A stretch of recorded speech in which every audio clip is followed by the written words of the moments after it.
three main tank engines on the island of Soldor. Thomas, who runs a branch line with his coaches Annie and Clarabelle. Percy, who pulls the mail train. And Duck, who loves to be by the seaside. Gordon was resting in the siding. It was a hot day and the express had been heavy. "I get so out of breath," he complained.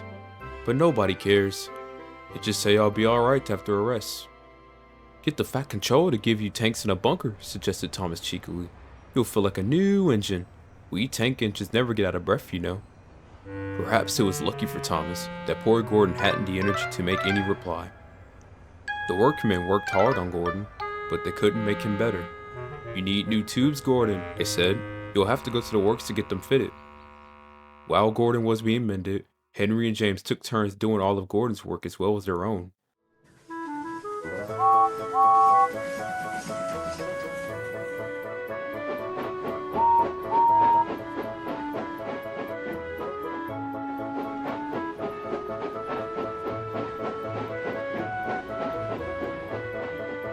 But one morning, just before Gordon was due back, Henry was ill too.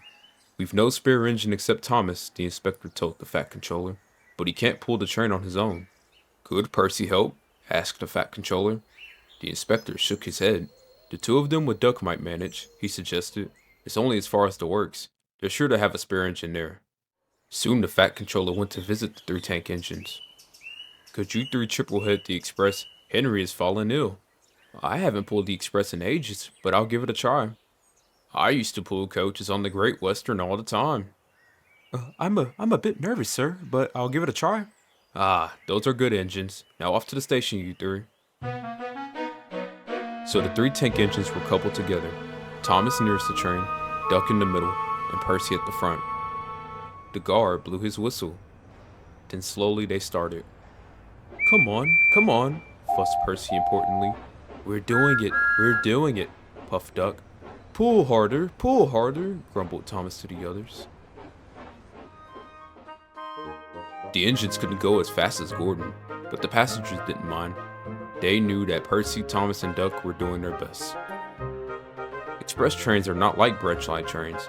They don't stop at all the little stations, and the engines don't have a chance to get their breath back. Soon the three tank engines reached Edward Station. "Look at you three go," said Edward encouragingly. Boko and Derek were also speechless. Soon the three began to feel tired. They struggled valiantly up Gordon's Hill, but the strain was beginning to show.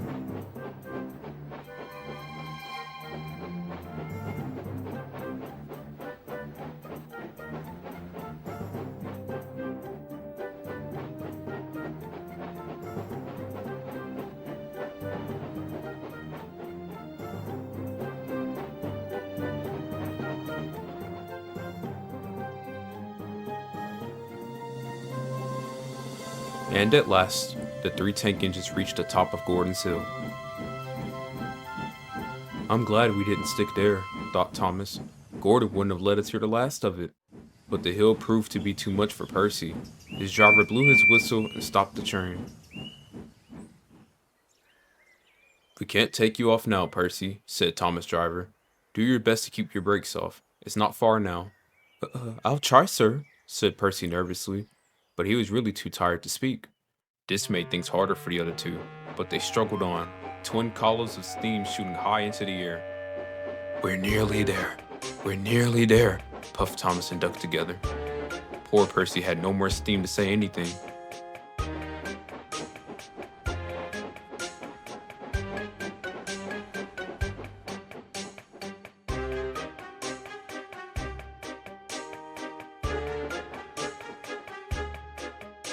They were just passing the works when Duck found he could go no further. Thomas couldn't pull the heavy train on his own, and the cavalcade came to a standstill just a few yards from the station. And there, watching from the work siding, stood Gordon. The Fat Controller, who had been on the train, told the three engines he was very proud of them. "Y'all did very well to get the train as far as y'all did," he said. "And now, you deserve a rest." Duck, Percy, and Thomas were uncoupled, and a new engine took their place. As the tank engines moved wearily away, Gordon gave Thomas a look and smiled. Thomas didn't need to say anything. Thomas knew exactly what he meant.